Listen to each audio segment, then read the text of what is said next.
A pregnant woman arrives at an old mansion seeking help, but finds only silence, strange papers, and a door that closes by itself. From the shadows emerges her husband's lover, revealing that everything was a cruel trap.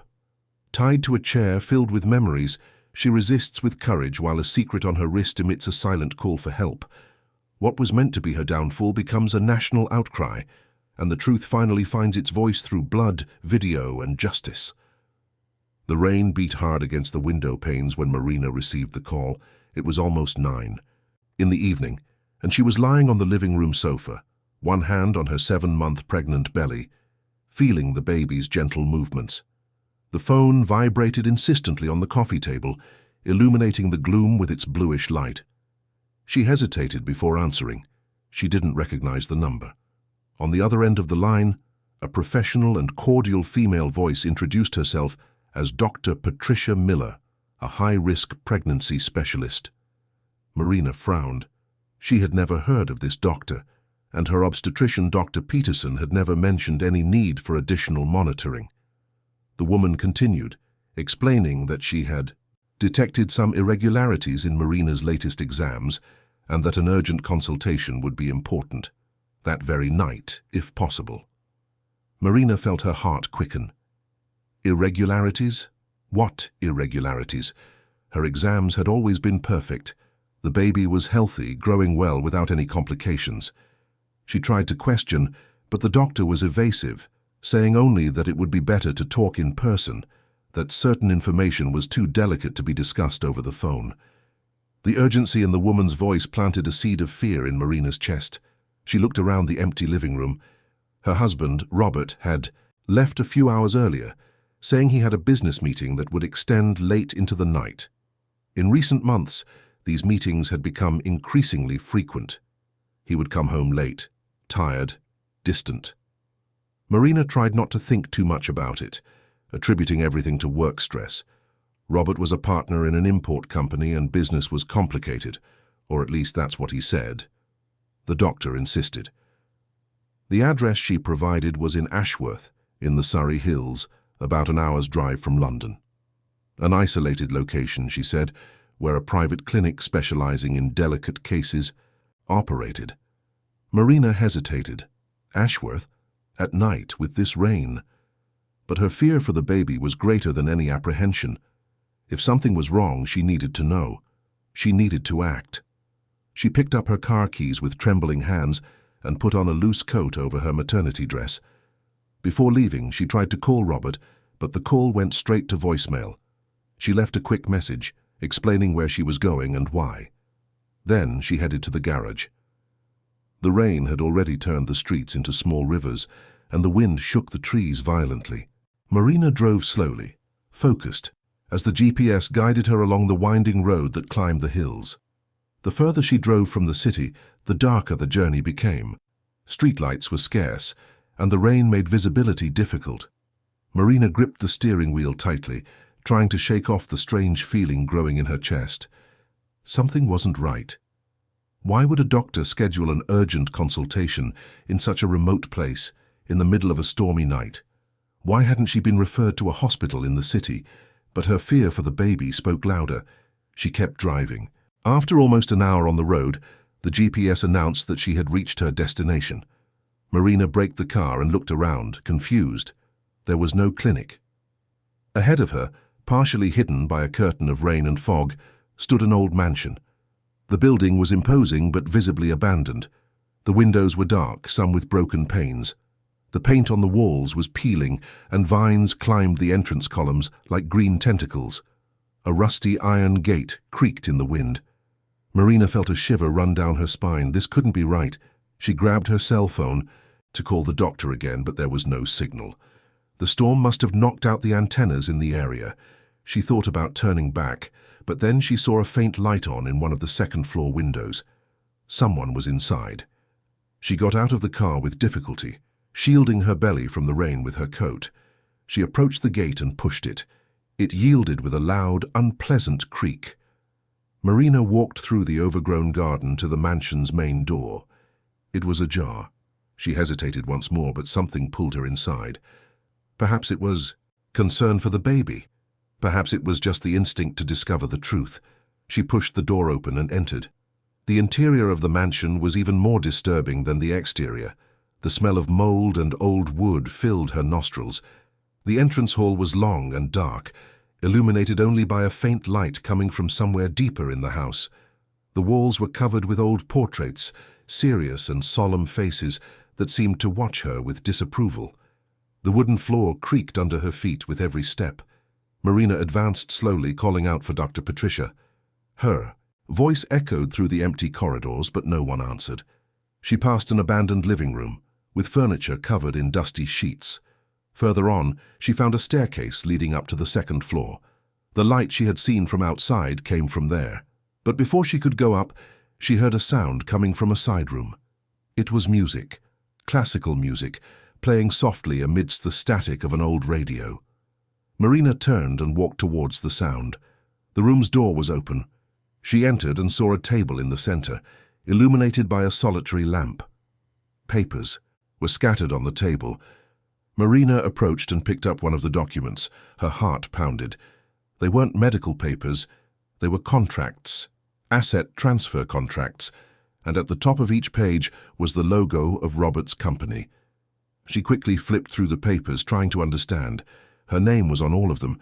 They were documents transferring all her assets, her inheritance, her properties, to Robert's name. Marina's hands trembled. This was a trap. There was no doctor, there was no clinic, it was all a lie. She needed to get out of there immediately. She turned to run. But that's when she heard the heavy sound of the main door closing. The thud echoed through the mansion like thunder. Marina ran to the hallway, but the door was locked. She pulled the doorknob desperately, pounded on the wood, screamed for help. Nothing. She was trapped.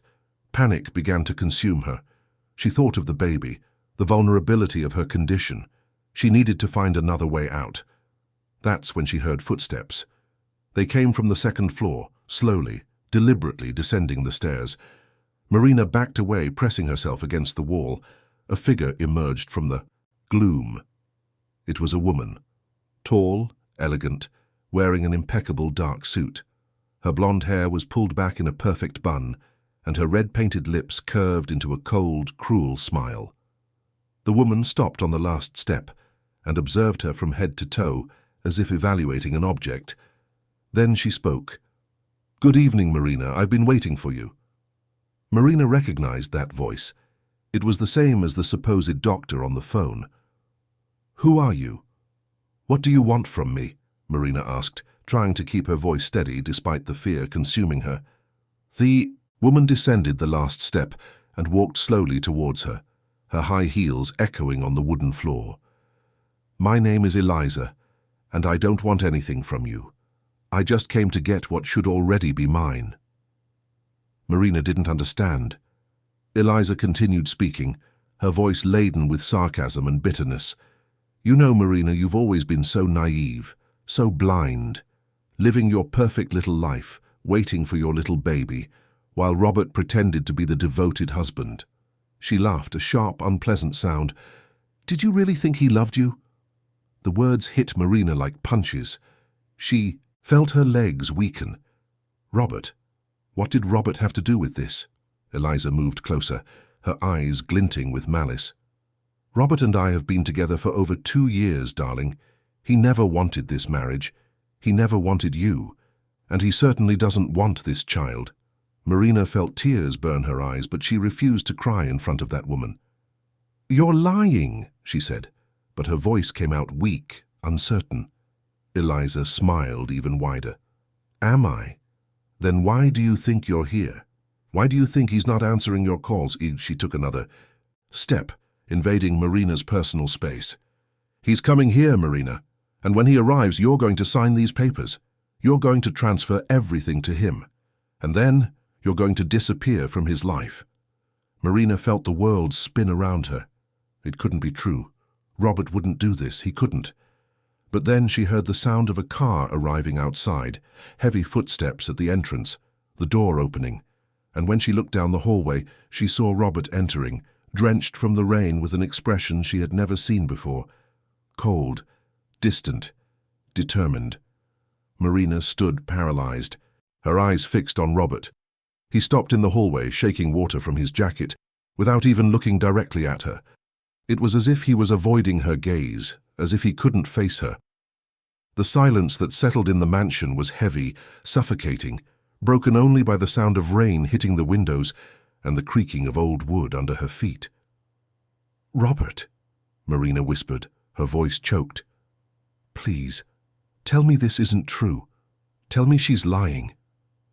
He finally raised his eyes to her, but there was no warmth in that gaze. There was not the man she had known, the man she had married, the man who had promised to love her forever. There was only a stranger, tired and resigned. "Marina, it doesn't have to be this way.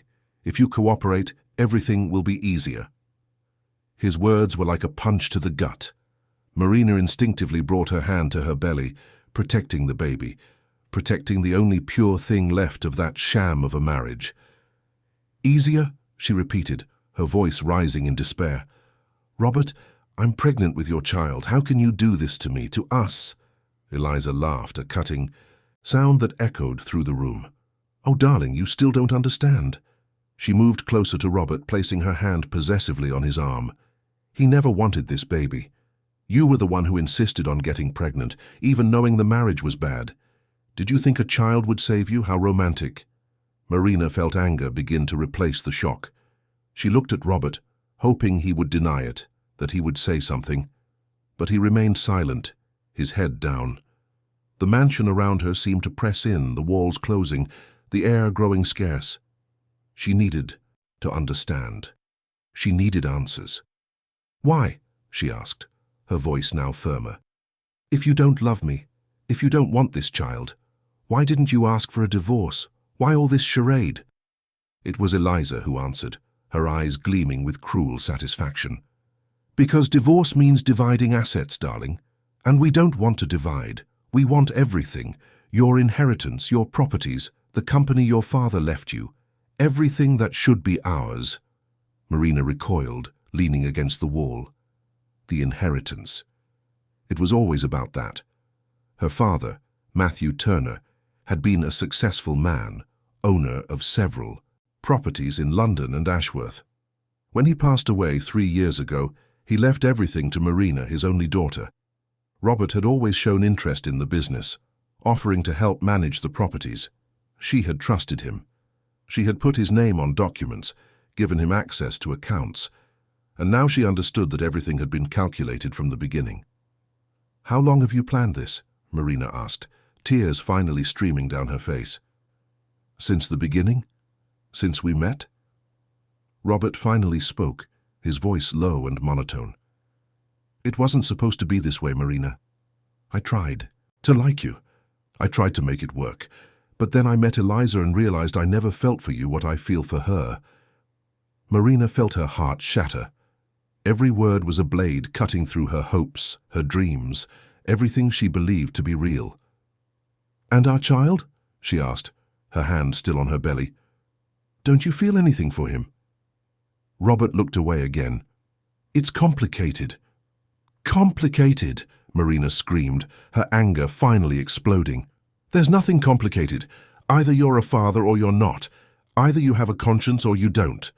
Eliza stepped forward, her smile disappearing and giving way to a harsh, impatient expression. "Enough with the drama, Marina. You're going to sign the papers. You're going to transfer everything to Robert, and then you're going to disappear from his life. It's that simple." "And what if I don't sign?" Marina challenged, raising her chin. Eliza laughed again, but now it was a dark, menacing sound. "Oh, darling, you don't have a choice." She gestured to Robert, who approached hesitantly. "We'll make this easier for you." Marina tried to run, but she was pregnant, heavy, slow. Robert held her by the arms, not with force, but firmly enough to prevent her from escaping. She struggled, screamed, but he led her back to the room where the papers were. Eliza had already pulled a chair to the center of the room, an old dark wood chair with wide arms and ornate carvings. "Sit," Eliza ordered. Marina refused, but Robert gently pushed her into the chair. She fell into it, gasping, her heart pounding. She looked around, searching for an exit, some way to escape. But she was trapped. The main door was locked. The windows were too high, and even if she could get out, she was in the middle of the hills in a full storm, 7 months pregnant. Eliza picked up a rope hidden behind the table. Marina felt panic take over when she saw Robert take the rope from Eliza's hands. "Robert, no," she pleaded. "Please don't do this. Think of our baby. Think of me." He hesitated, his fingers trembling as he held the rope. But then Eliza touched his shoulder, whispering something in his ear. Robert closed his eyes, took a deep breath, and began to tie Marina's wrists to the chair arms. She struggled, but she was exhausted, the weight of the pregnancy draining her strength. The ropes tightened against her skin, cutting off circulation. When he finished, Robert stepped back, avoiding looking at Marina. Eliza, on the other hand, approached with a satisfied smile. She picked up the papers from the table and placed them on Marina's lap. "Now sign." Marina looked at the documents. They were asset transfer contracts, exactly as she had seen before. If she signed, she would lose everything. Everything her father had built. Everything that was rightfully hers. "No," she said firmly. "I won't sign." Eliza sighed dramatically. "I was expecting you to say that." She turned and retrieved something from a bag in the corner of the room. When she returned, she had a camera in her hands. She smiled again, a cruel, calculated smile. "You know, Marina, we thought of everything." She turned on the camera and placed it on a tripod, directing the lens straight at Marina. "Every second you spend here will be recorded. Every tear, every scream. And when we decide, we'll edit everything perfectly and show the world how unstable you are, how you lost control, how you needed to be restrained." Marina felt a chill run down her spine. They didn't just want her assets. They wanted to destroy her reputation. They wanted to erase who she was and rebuild her as an unbalanced, incapable person. The cruelty of the plan was terrifying. "You're monsters," Marina whispered. Eliza leaned in, getting to Marina's eye level. "No, darling, we're just smarter than you." She stepped back and returned to Robert, who watched everything in silence. "Now we wait. We'll wait until you realize you have no way out. And when you're ready to sign, we'll be here." The hours that followed were the longest of Marina's life. Eliza and Robert remained in the room, sometimes talking in low voices, sometimes simply observing her. The camera continued recording, that mechanical eye capturing every moment of her humiliation. Marina tried to loosen the ropes, but they were tightly bound.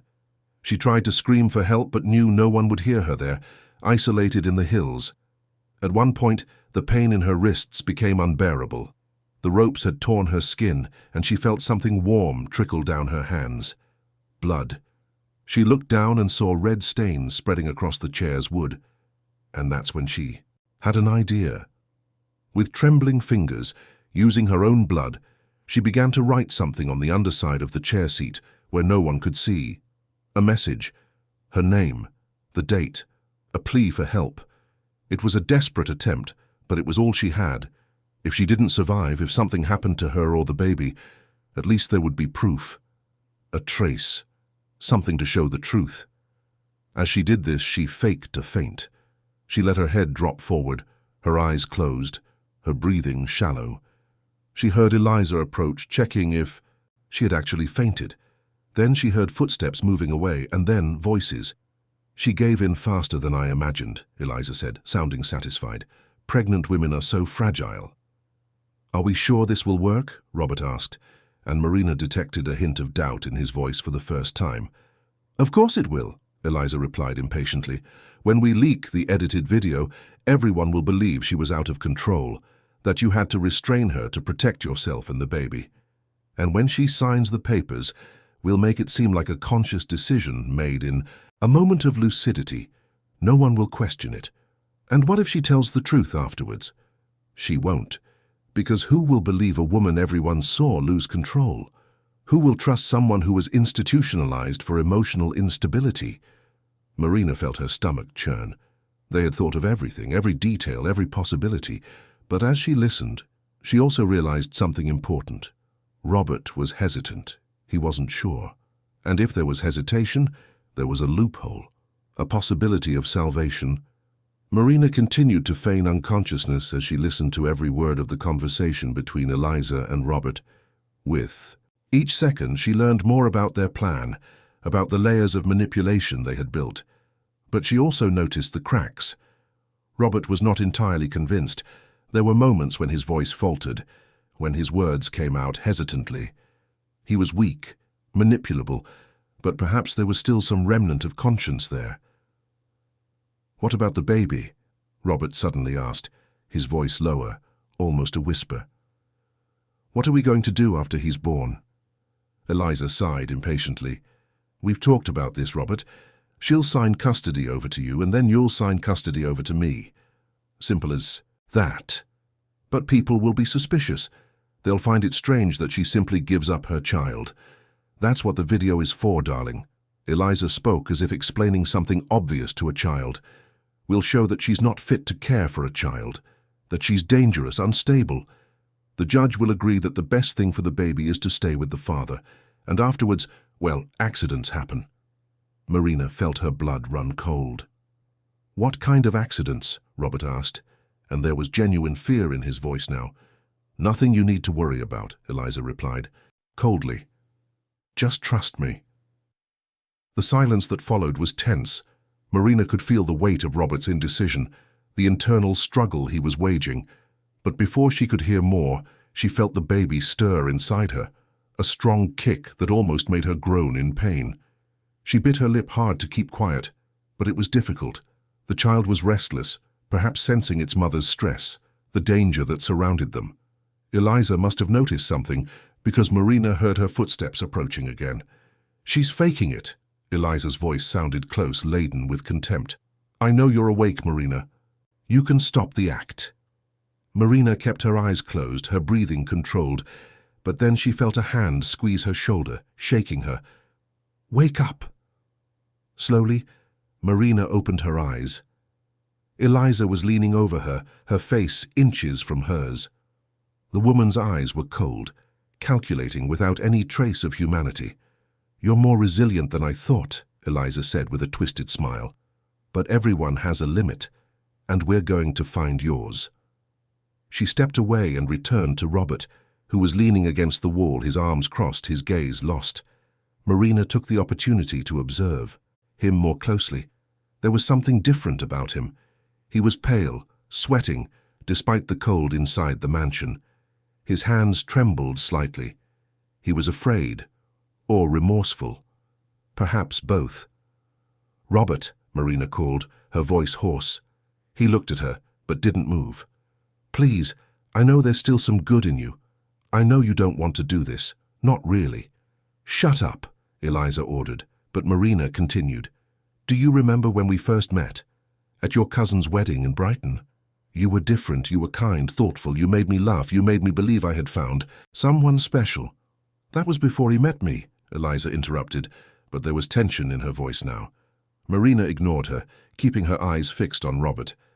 "And when you asked for my hand in marriage, on the beach, at sunset, you cried, Robert, cried with emotion. Or was that a lie too? Was everything a lie?" Robert looked away, his jaw tense. Marina saw Eliza approach him, touching his arm in a possessive gesture. "Don't let her manipulate you. That's what she's trying to do, make you feel guilty." "But he should feel guilty," Marina said, her voice firmer. "Now. Because what you're doing is terrible. You're destroying a family. You're putting an innocent child in danger. And for what? Money? Properties? Is it worth it?" "It is," Eliza replied without hesitation.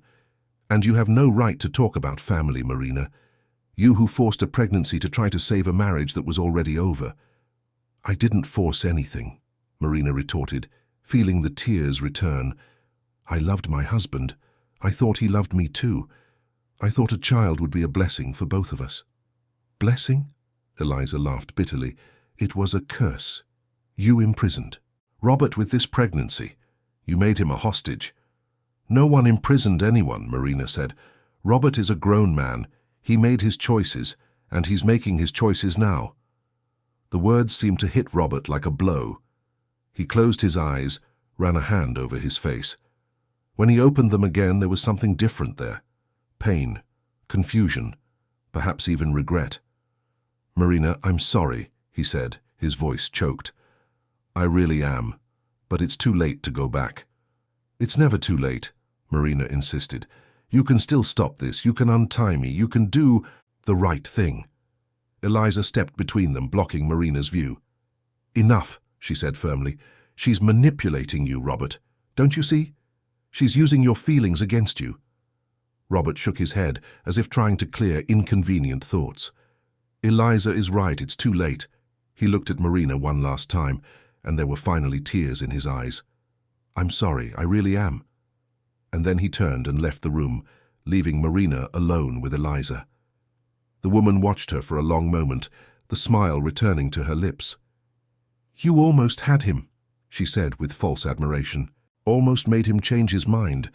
But Robert is mine now, and nothing you say will change that." Marina lowered her head, tears falling freely now. It seemed all hope was lost. Robert had made his choice, and she was trapped, defenseless, at the mercy of two people who had no scruples or compassion. But then, amidst the despair, Marina felt something on her wrist, the bracelet her father had given her before he passed. It was a delicate silver piece, with small charms representing important moments in their lives. She always wore it as a way to keep her father close. But now, for the first time, she noticed something she had never seen before. The bracelet was vibrating. It wasn't a strong vibration, just a faint hum that she could only feel because she was so attentive, so desperate for anything that could save her. And then she remembered. Her father was a former federal agent. He had worked for decades in security and rescue operations, and before he passed, he had given her that bracelet, saying it was special, that if she ever needed help, truly needed it, the bracelet would know. At the time, Marina had thought it was just the rambling of a sick man, saying sentimental things in his last days. But now, feeling that vibration, she began to wonder if there was something more. If that bracelet wasn't just a piece of jewelry, but a device, a GPS, a distress signal. With her tied fingers, Marina discreetly began to fiddle with the bracelet, trying to activate anything that might be hidden there. Eliza was distracted, looking at her phone, probably editing the videos she had recorded. Marina seized the moment. She pressed the charms one by one, trying to find a button, a mechanism, anything. And then one of the charms yielded under her pressure. There was a soft click, almost inaudible. The vibration increased for a second and then stopped. Marina held her breath, waiting. Had it worked? Had she really sent a signal? Eliza looked up suddenly, as if she had sensed something. "What are you doing?" she asked, her eyes narrowing. "Nothing," Marina replied quickly. "Just trying to get loose." Eliza approached and checked the ropes. "They're tight. Don't even bother trying." She returned to her phone, but now she was more attentive, casting suspicious glances in Marina's direction every few seconds. Marina closed her eyes and prayed in silence. If the bracelet really had a GPS, if her father had truly installed some kind of tracking device, then there was hope. Someone would know where she was. Someone would come for her. She just needed to buy time. She needed to survive until help arrived. But who would come? Her father was gone. Robert had betrayed her. She had no close family left, few friends who would care enough to look for her. And even if someone noticed her absence, how would they know where to find her? In that isolated mansion in the middle of the hills in a full storm, Marina felt despair begin to grow again. Maybe the bracelet was nothing.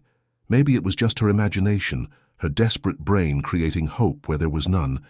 Maybe she really was alone. But then she heard a sound outside, distant, almost imperceptible, under the noise of the rain. An engine, a car coming up the road. Eliza heard it too, because she sharply raised her head, frowning. "Who could that be?" she murmured to herself. She ran to the window and looked out, trying to see through the curtain of rain. "There's a car," she said, her voice now filled with alarm. "Someone's coming here." Robert appeared at the door of the room, his eyes wide. "Who? Who could it be?" "I don't know," Eliza replied, clearly nervous now. "But we need to act fast." She turned to Marina. "Did you send someone? How did you do that?" Marina didn't answer. She simply smiled for the first time in hours. Maybe there was hope after all. Maybe someone was coming, and as she heard the sound of the engine getting closer, Marina clung to that, hope with all the strength she had left. The sound of the engine grew closer and closer, cutting through the tense silence of the mansion. Marina watched Eliza and Robert panic, their movements becoming frantic and uncoordinated. Eliza ran back and forth, putting away papers, turning off the camera, while Robert went to the window trying to identify who was arriving. "Can you see who it is?" Eliza asked, her voice sharp with nervousness. "No, the rain is too heavy," Robert replied, his hands visibly trembling. "But it's a big car. Looks like a pickup truck." Marina felt her heart quicken. A pickup truck. Her father always drove a black pickup truck, a Toyota Hilux he used for his trips to the countryside. But he had passed away 3 years ago. Who could it be? She tried to remember who else she knew who drove a similar vehicle. And then a memory flashed through her mind. Her father had a friend, someone who had also been a federal agent, someone he trusted deeply. "You need to go outside," Eliza said to Robert, pushing him towards the door. "Find out who it is, invent some excuse, say everything's fine, that we don't need help." Robert hesitated. "What if it's the police?" "Don't be an idiot. How would the police know we're here?" Eliza retorted, but there was a tremor in her voice that betrayed her own uncertainty. "Just go, and get rid of whoever it is." Robert nodded and left the room. Marina heard him cross the hallway, his heavy footsteps echoing through the empty mansion. Then the creak of the main door opening. The sound of the rain increased for a moment before the door closed again. Eliza stood in the middle of the room, biting her lip, her hands on her hips. She constantly looked at the window, trying to see something through the curtain of water falling from the sky. Marina used the distraction to try again to loosen the ropes. Her wrists were raw, bleeding, but the pain was secondary now. There was hope. Someone was out there, someone who could save her. Minutes stretched into hours. Marina could hear voices outside, but couldn't distinguish the words under the noise of the storm. There were 2 male voices, one she recognized as Robert's, and another she couldn't identify. The conversation seemed tense, with tones rising and falling, moments of silence followed by bursts of volume. Eliza grew increasingly agitated. She paced back and forth, biting her nails, pushing her hair back. "Damn it, damn it, damn it," she muttered to herself. "This shouldn't be happening. No one should know we're here." And then suddenly the sound of a gunshot echoed through the night. Marina screamed, instinctively trying to protect herself, but the ropes held her prisoner to the chair. Eliza froze, her eyes wide. A gunshot. Someone had fired. "Robert!" Eliza screamed, running towards the door. But before she could reach it, the room door was kicked open with a powerful thud. Marina saw a man enter, tall, broad-shouldered, wearing a dark, waterproof jacket. He had a gun in his hand, pointed directly at Eliza. "Step away from her," he ordered, his voice firm and authoritative. Eliza slowly raised her hands, backing away. "Who are you? What do you want?" The man didn't answer immediately. His eyes swept the room, assessing the situation. When he saw Marina tied to the chair, injured and crying, his face hardened. "Marina Turner?" he asked. Marina nodded, unable to speak. The man approached, keeping the gun pointed at Eliza as he examined the ropes binding Marina. "I'm here to help you," he said in a lower voice. "Your father asked me to protect you." "My father?" Marina whispered, confused. "But he—" "I know," the man said, and there was sadness in his eyes.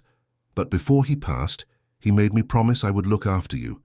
He installed a tracking device in that bracelet, in case something happened, in case you needed it." Marina looked at the bracelet on her wrist, and tears fell again, but now they were tears of relief.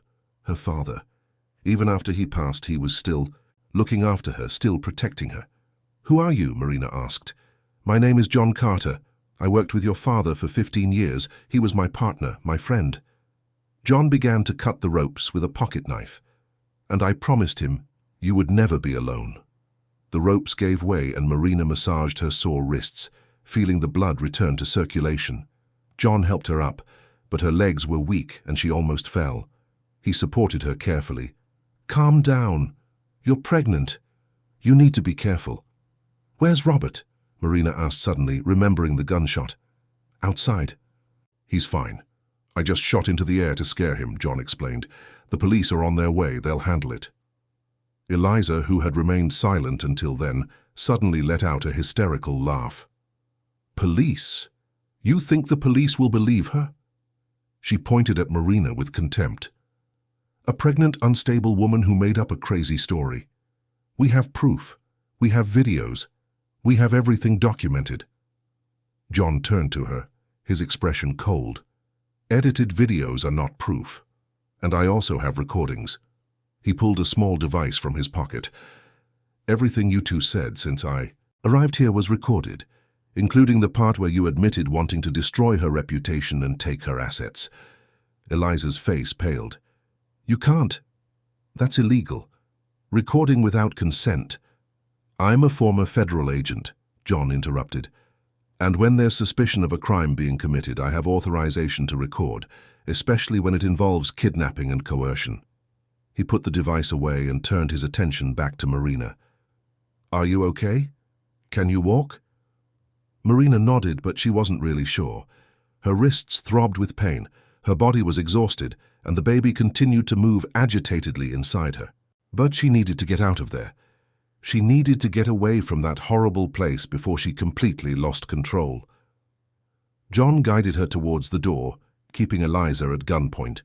When they reached the hallway, Marina saw Robert sitting on the floor near the entrance, his hands on his head. He looked at her as she passed, and there was so much sadness and regret in his eyes that she almost felt pity. Almost. "Marina," he called. "Please, I'm sorry. I never wanted it to come to this. "You made your choices, Robert," Marina said, her voice firmer than she imagined possible. "And now you'll have to live with the consequences." She kept walking, supported by John, leaving Robert behind.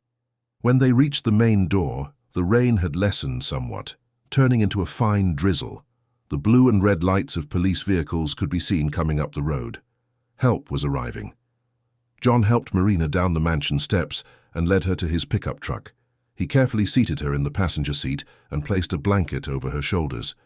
"You're safe now," he said. "It's over." But Marina didn't feel safe, not yet. She looked at the mansion, that old and sinister building where she had almost lost everything, and then she looked at the bracelet on her wrist, that small artifact that had been her salvation. "Thank you," she whispered, not to John, but to the memory of her father. "Thank you for never abandoning me." The police cars finally arrived, and officers quickly got out, running towards the mansion. John got out of the truck to speak with them, explaining the situation. Marina sat, watching everything as if it were a dream, a surreal sequence of events that couldn't be real, but they were. Everything was real. The betrayal, the cruel plan, the imprisonment, and the salvation. One of the officers approached the truck. "Miss Turner, I'm Detective Smith. I need you to come with us to the station. We'll need your statement." "She's pregnant and injured," John intervened. "She needs to go to the hospital first." "All right," the detective agreed. "We'll escort you to the hospital, and then we'll talk." Marina nodded, too weak to argue. She just wanted it all to end. She wanted to sleep. She wanted to wake up and discover it had all been a horrible nightmare. But she knew it wasn't. And she knew the journey was just beginning. There were statements to give, lawsuits to face, wounds to heal. But for now, as John drove down the road back to the city, escorted by police vehicles, Marina simply closed her eyes and rested her hand on her belly. The baby had finally calmed down, as if it also knew the danger had passed. "It's okay," she whispered to the child. "We're going to be okay, I promise."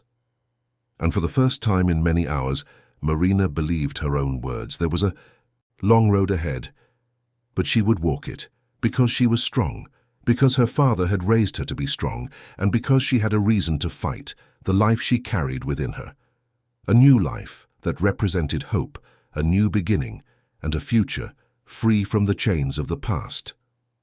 The hospital was quiet when Marina arrived, escorted by John and the police. It was early morning, and the empty corridors echoed her footsteps as she was led to the emergency room.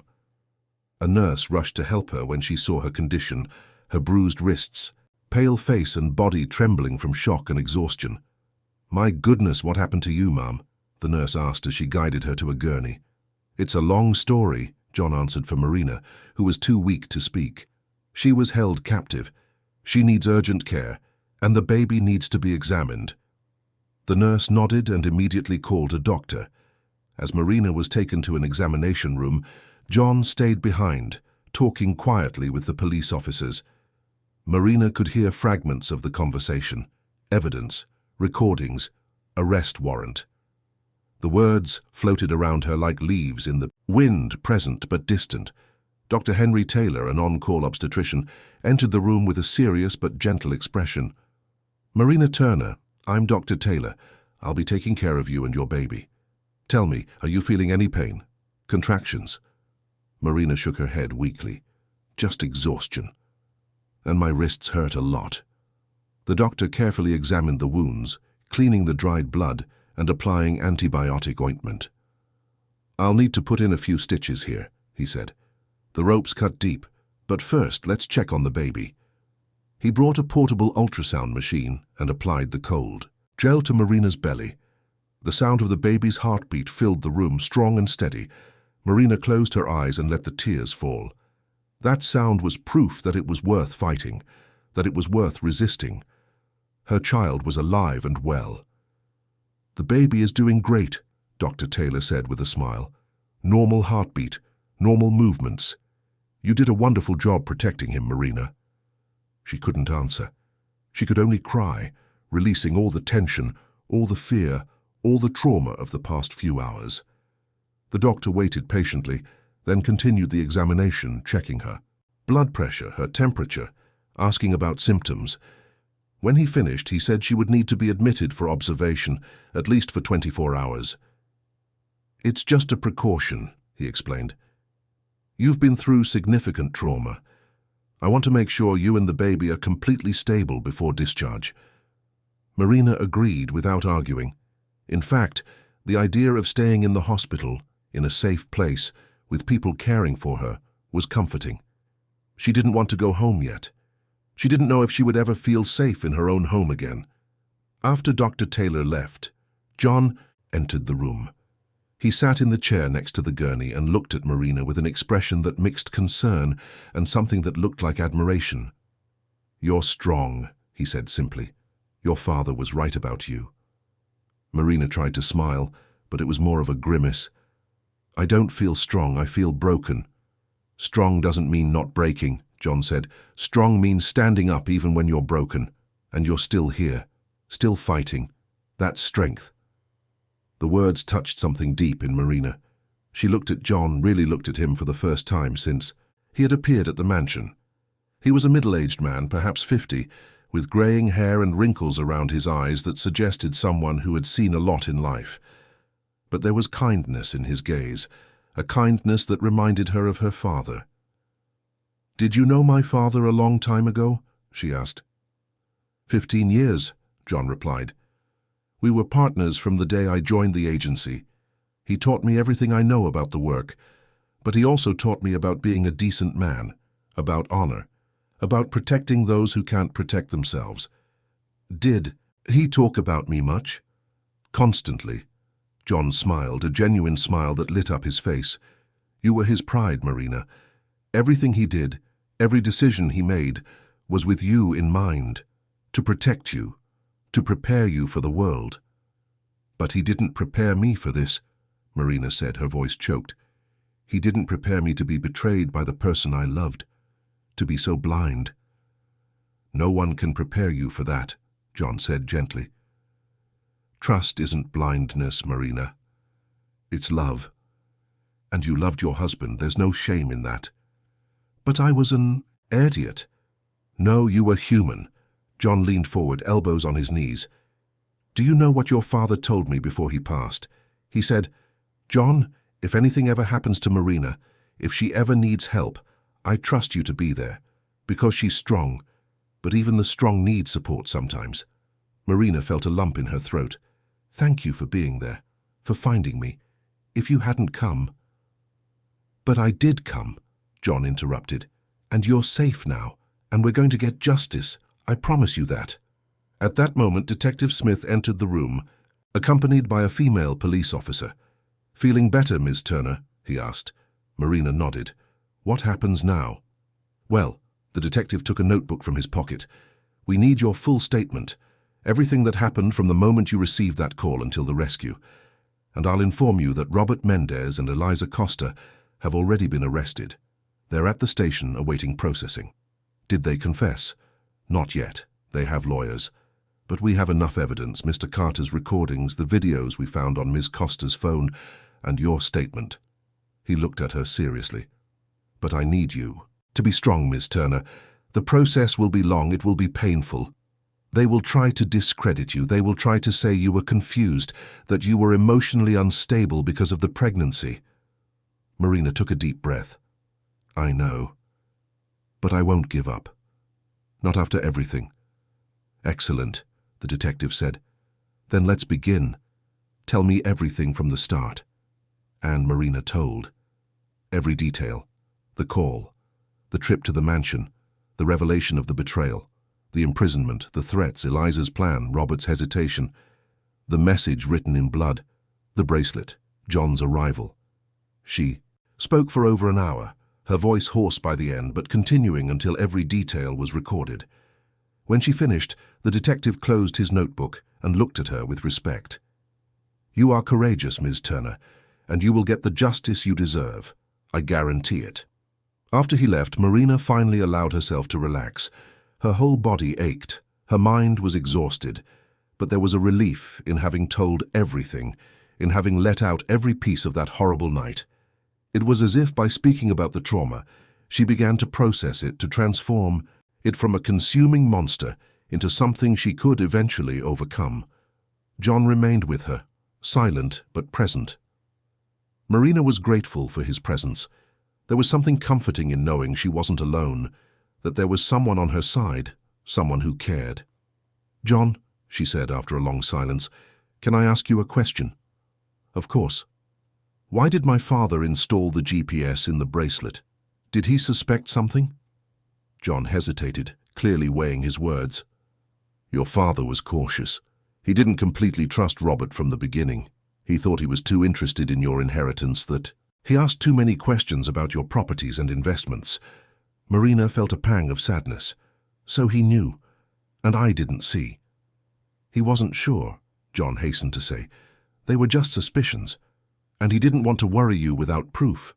So he installed the GPS as a precaution, in case you ever needed it." "And I did." "Yes." John gently took her hand. "And he was there for you, even after he passed. Because a father's love doesn't end, Marina. It never ends." Tears fell again, but now they were tears of gratitude, gratitude for having had a father who loved her so much, who thought of her until the last moment, who protected her even from beyond. It was a precious gift, and Marina swore to herself that she would honor that love by being the best mother she could be to her son. She would protect that child in the same way her father had protected her, with unconditional love and infinite care.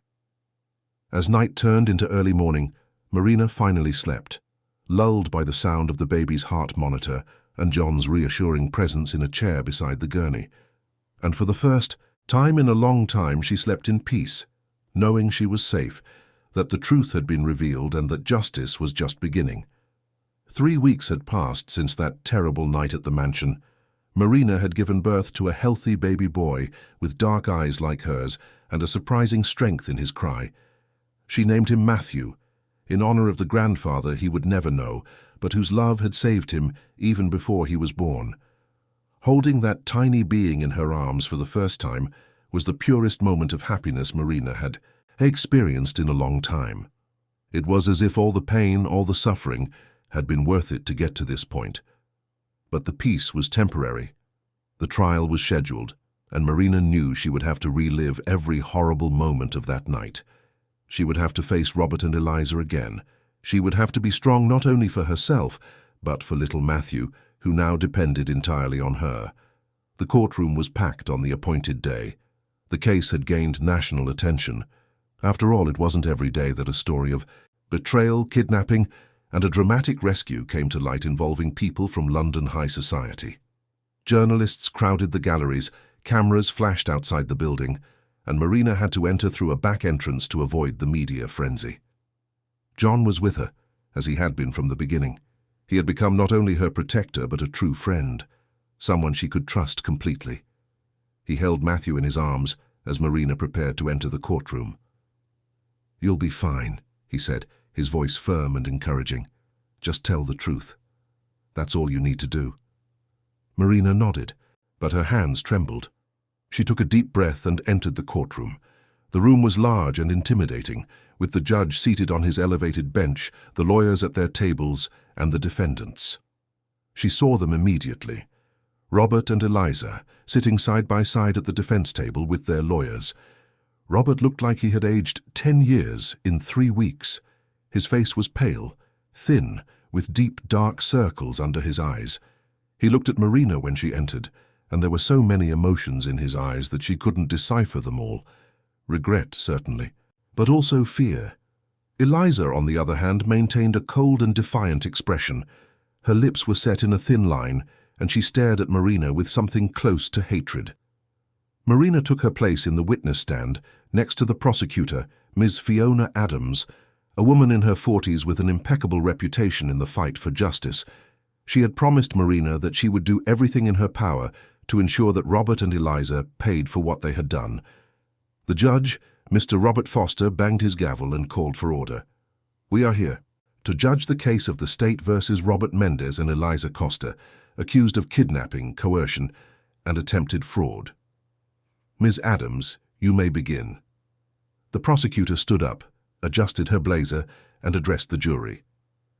"Ladies and gentlemen," she began, her voice clear and firm, "the case I present today is not just about greed.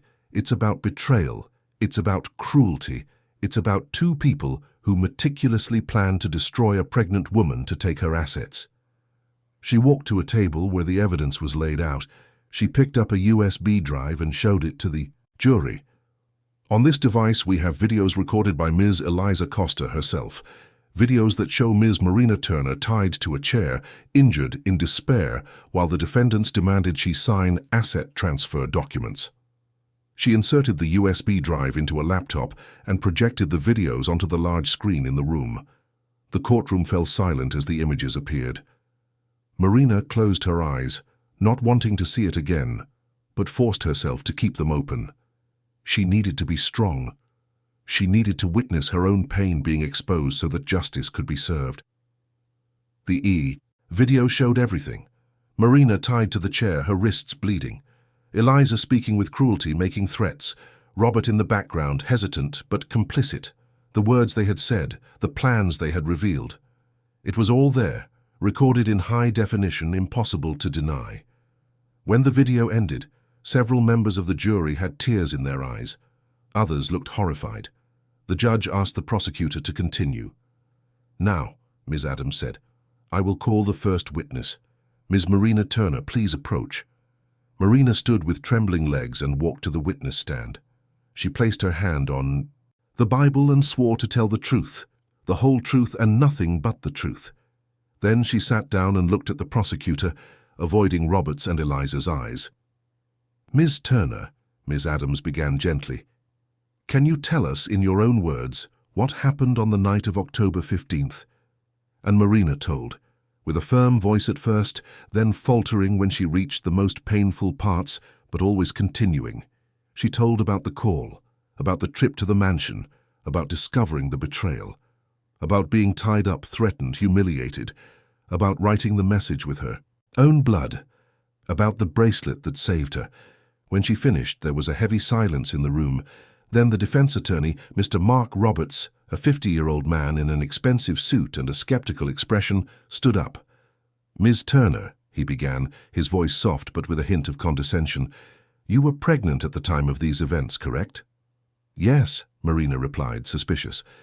"And is it true that pregnant women can experience intense emotional changes, even, in some cases, alterations in the perception of reality?" "I wasn't having any alterations," Marina said firmly. I was conscious. I knew exactly what was happening. But you admit you were under intense stress, that you may have misinterpreted certain actions or words. I didn't misinterpret anything. Marina felt anger begin to boil. I was kidnapped. I was tied up. I was threatened. It's in the videos. Videos that may have been edited, the attorney suggested. They were not edited, Marina almost shouted. The forensic analysis proved it. The judge banged his gavel. Mr. Roberts, get to the point or sit down. The attorney changed tactics. Ms. Turner, is it true that you and Mr. Mendez had been having marital problems? I didn't know we were having problems, Marina replied. I thought everything was fine, but apparently I was wrong. So, is it possible that you misinterpreted Mr. Mendez's attempt to have a difficult conversation about the marriage as something more sinister? It wasn't a difficult conversation, Marina said, each word coming out forcefully. It was a kidnapping. It was psychological torture. It was an attempt to steal everything from me. The attorney opened his mouth to object, but the prosecutor stood up. Objection, Your Honor. Counsel is attempting to blame the victim for being attacked. Sustained, the judge said. Mr. Roberts, one more attempt like that and I will hold you in contempt. The victim has suffered enough. The attorney grumbled and returned to his table. The prosecutor then called John Carter to the witness stand. He described how he had received the GPS signal, how he had tracked Marina to the mansion, what he had seen and heard when he arrived. His words were clear, direct, impossible to refute. Afterwards, other employees from Robert's company testified about suspicious behaviors they had noticed. One employee revealed that she had seen Eliza and Robert in compromising situations several times. Another employee confirmed that Robert had asked him to falsify financial documents, but he had refused. The evidence accumulated, and with each testimony, the defense grew weaker, more desperate. Finally, it was Robert and Eliza's turn to testify. Robert took the stand first, visibly nervous. His attorney asked gentle questions, trying to paint him as a confused man, trapped in an unhappy marriage, who made a lapse in judgment. But when the prosecutor began her cross-examination, everything fell apart. She pressed him on details, on contradictions in his story, and then she asked the fatal question.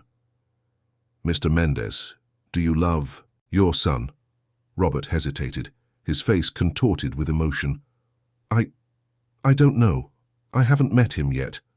But he is your son, the prosecutor insisted. Your blood.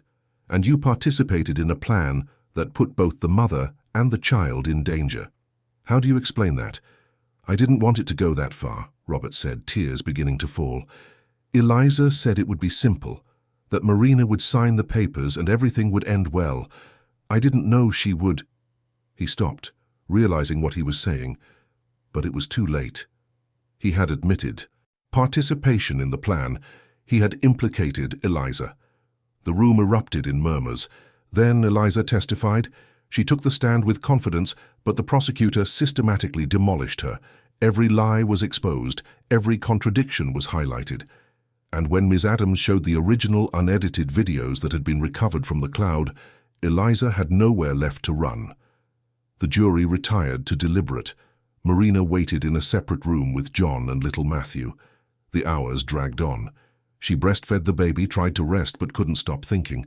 What if the jury didn't believe her? What if Robert and Eliza walked free? But then, after 6 hours, the jury returned. Everyone stood when the judge entered. Marina's heart pounded so hard she could hear it in her ears. Has the jury reached a verdict? The judge asked. Yes, Your Honor, the jury foreman said. And what is the verdict? We find Robert Mendez and Eliza Costa guilty of all crimes for which they were accused. The word guilty echoed through the courtroom like thunder. Marina felt her legs weaken and had to lean on John to keep from falling. Tears of relief streamed down her face as she held Matthew tighter against her chest.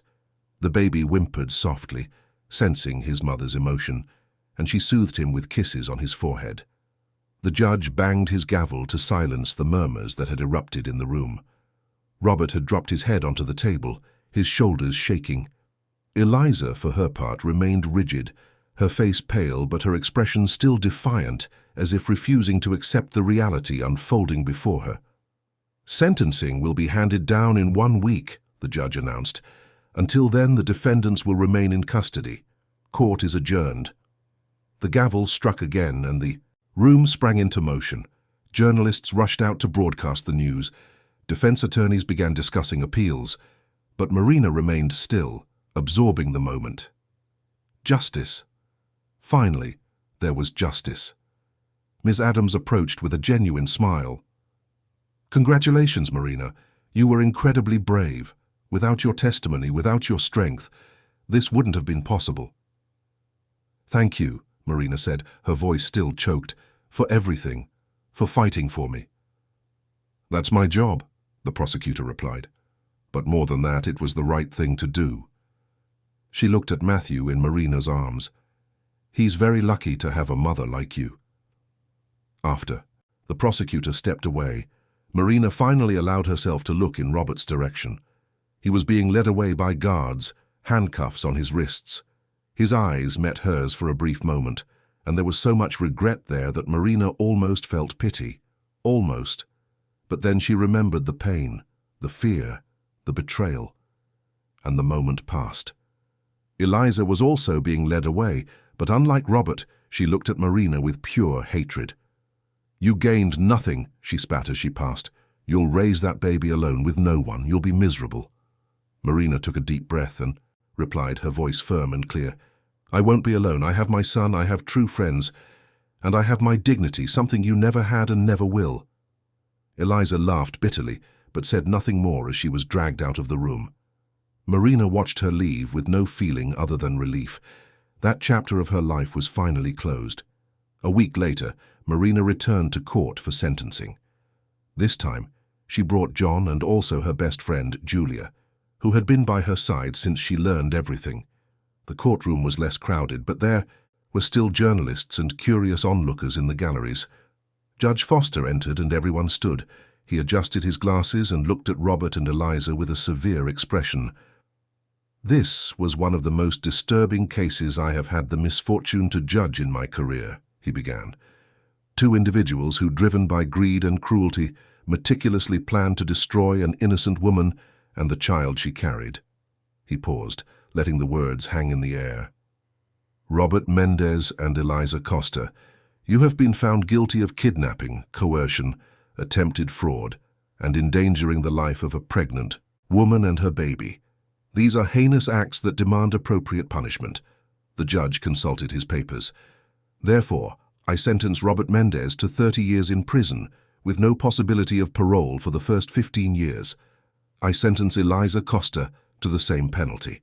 Furthermore, both are prohibited from any contact with Marina Turner or her child for the rest of their lives." Robert let out a sob. Eliza remained impassive, but Marina saw her fingers clench the arms of the chair so tightly they turned white. "In addition to the criminal sentence," the judge continued, "I order that all assets obtained through manipulation or fraud be returned to Ms. Turner. This includes any properties, bank accounts, or investments that were improperly transferred." He looked directly at Marina. "Ms. Turner, I hope this sentence brings you some measure of peace and closure. You have shown extraordinary courage in confronting your tormentors and seeking justice, not only for yourself, but for your son. I wish you and little Matthew a long and happy life." Marina nodded, unable to speak. Tears fell freely now, but they were tears of relief, of liberation. The judge banged his gavel for the last time. "Court is adjourned." Robert and Eliza were led away, this time to begin their long sentences. Marina watched them go and felt as if an immense weight had been lifted from her shoulders. It was truly the end. She was free. Outside the courthouse, Marina was surrounded by journalists. Microphones were thrust in her direction, questions were shouted from all sides. But John protected her, clearing a path through the crowd until they reached the car. Only when they were safely inside the vehicle with the doors locked did Marina finally relax. "It's over," she whispered, holding Matthew. "It's really over?" "Yes," John agreed, starting to drive. "Now you can move on. You can rebuild your life." And that's exactly what Marina did. In the months that followed, She sold the house where she had lived with Robert. There were too many bad memories there, and she needed a fresh start. She bought a cozy apartment in Chelsea with a view of the London Eye, where she could raise Matthew in peace. John continued to be a constant presence in their lives. He became a father figure to Matthew, teaching him to take his first steps, reading bedtime stories, being present for every important milestone.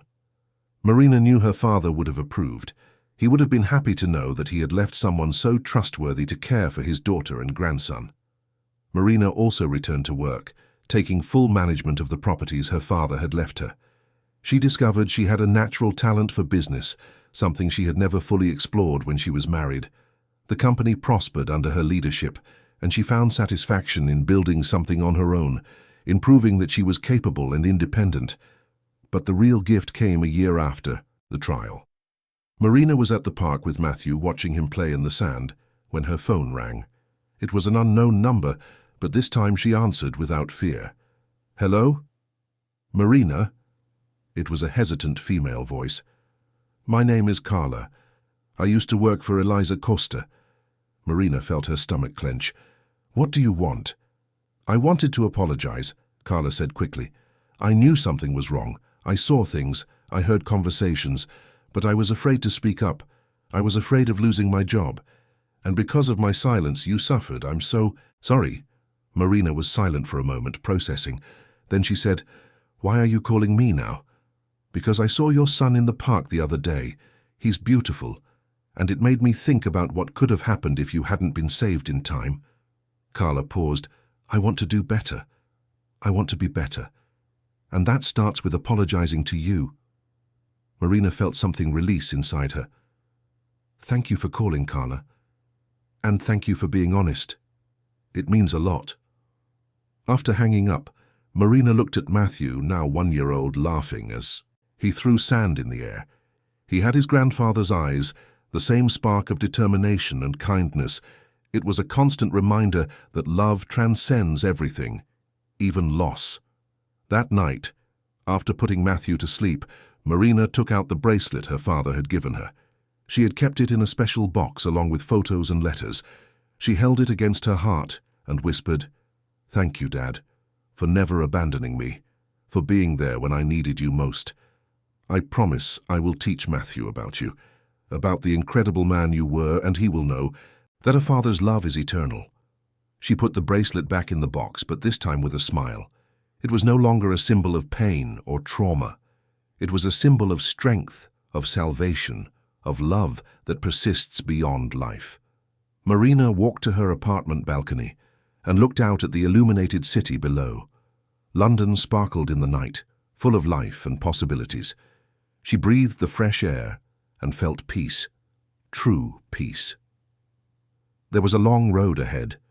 There would be challenges, difficult moments, painful memories that would resurface unexpectedly, but Marina knew she was ready, because she had survived the worst.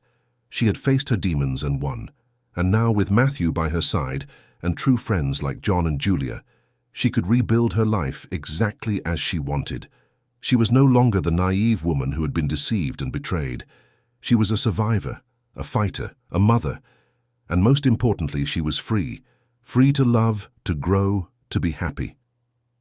Marina went back inside and checked on Matthew one last time.